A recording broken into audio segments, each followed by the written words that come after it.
तो दोस्तों आज के एपिसोड में हम देखते हैं उसी जंगल को जहाँ पे फेंग थी और वहाँ पे बहुत बड़ा ब्लास्ट हुआ था जिसमें से फेंग बच पाई है कि नहीं ये हम लोग नहीं जान पाए थे। तो हम देखते हैं फेंग को जो कि उस आग से सही सलामत निकल रही थी और वो निकलते हुए कह रही थी एक तो गया, अब मुझे दूसरे को खत्म करना होगा। मैं उम्मीद करती हूँ यंग मास्टर उसके सामने नहीं गया होगा। फिर वो ऊपर की तरफ देखते हुए कह रही थी मुझे बहुत ही तेजी से उस विलेज की तरफ जाना होगा क्योंकि दूसरा एसेंस वहाँ पर ही है। ये कह के वो विलेज की तरफ बहुत ही तेजी से जाने लगती है। तो जैसे ही वो विलेज के सामने आती है तो वो कहती है शायद यही ईवान विलेज है। फिर वो टाइम बर्बाद ना करते हुए उस विलेज के अंदर जाने लगती है और कहती है यंग मास्टर मैं उम्मीद करती हूँ आप सही सलामत होगे। वो जैसे ही विलेज के अंदर पहुँचती है तो वो बहुत शॉक हो जाती है क्योंकि वो देखती है वहाँ का नज़ारा कुछ अलग था जो कि उसने एक्सपेक्ट भी नहीं किया था। वो देखती है वहाँ पे जुआन खड़ा हुआ था और उसके सामने जो एसेंस थी मतलब सफ़ेद बालों वाली लड़की थी वो पड़ी हुई थी। फिर वो नोटिस करती है जो सफ़ेद बालों वाली लड़की है वो मर गई है। जो देख के वो और भी ज्यादा शॉक हो जाती है पर तभी जुआन इसे नोटिस कर लेता है जो कि अपने होश में भी नहीं था।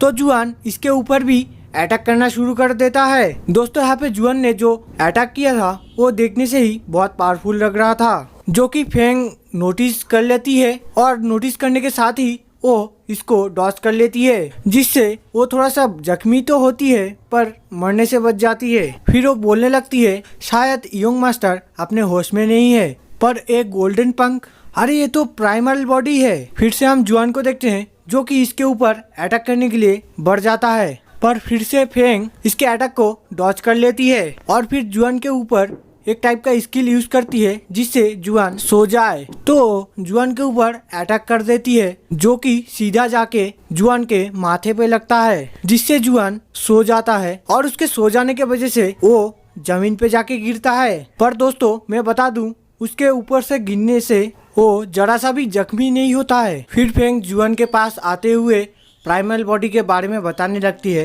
ये जो प्राइमल बॉडी है ये एंशिएंट गॉड पेंगू का बॉडी है। ये सोचने के लिए छोड़ दिया गया था कि ये यंग मास्टर के बॉडी में होगा। क्या ये किंग ने किया है? मैंने सुना है प्राइमल बॉडी जब एक्टिवेट होता है तब ये दुनिया को बचाता है या खुद ही दुनिया को डिस्ट्रॉय करने में लग जाता है। लगता है किंग को ये सब करने के लिए मजबूर किया गया था। पर अगर यंग मास्टर होलो ट्राइब को दोबारा खड़ा करके स्ट्रांग बना पाए तो क्या फिर से खून खराबा होगा? पर जो भी हो मैं यंग मास्टर को स्ट्रांग बनाऊंगी। फिर सीन शिफ्ट होता है और हमें जंगल के सीन को दिखाया जाता है क्योंकि फेंग जुआन को लेके यहाँ पे चली आई थी। हम यहाँ पे जुआन को देख पाते हैं जहाँ पे वो अपने सपने में कह रहा था उन लोगों को मत मारो और तभी वो होश में चला आता है। जो देखे फेंग कहती है ओ तुम उठ गए। फिर जुआन उसे कहता है वो लड़की मेरा गला दबा रही थी तो मैं बेहोश हो गया था। फिर क्या हुआ ये मैं नहीं जानता। फेंग फिर सोचने लगती है मुझे अभी इसको प्राइमल बॉडी के बारे में बताना नहीं चाहिए इसके कल्टीवेशन को दोबारा इफेक्टेड ना करने के लिए।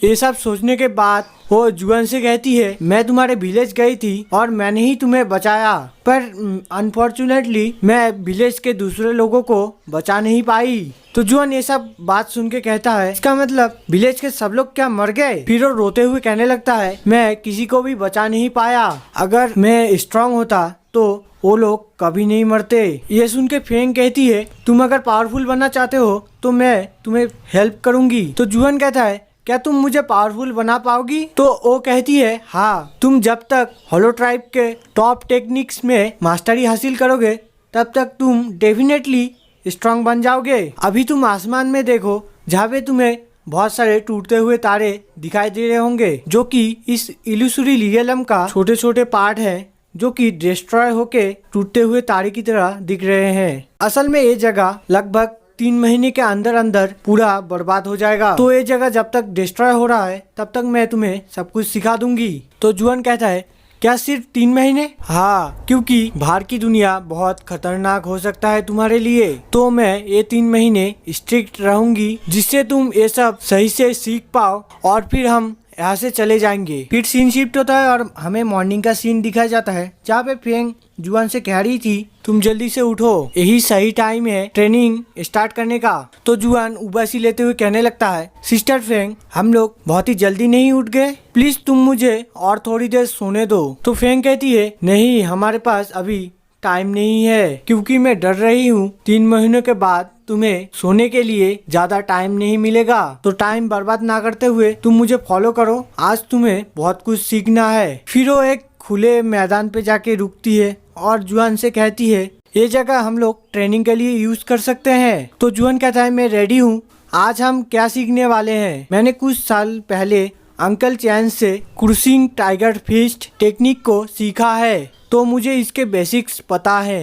ये सुन के फेंग कहती है क्योंकि तुम्हें बेसिक्स पता है तो तुम सामने वाले पेड़ को डिस्ट्रॉय करके दिखाओ। ये देख के जुआन का फटने लगता है और वो कहने लगता है क्या तुम मेरे साथ मजाक कर रही हो, अरे मैं तेरा एक नॉर्मल इंसान, मैं कैसे इस पेड़ को डिस्ट्रॉय कर सकता हूँ। तो जुआन के ऐसे रिएक्शन को देख के फेंग कहती है क्या तुम ये ट्राई करने से भी डर रहे हो, तो तुम कैसे स्ट्रांग बनोगे। तुम भूलो मत तुम हॉलो ट्राइब के प्रिंस हो, तो तुम्हारे बॉडी के अंदर रॉयल ब्लड फ्लो हो रहा है जिसमें कि बहुत पावर है।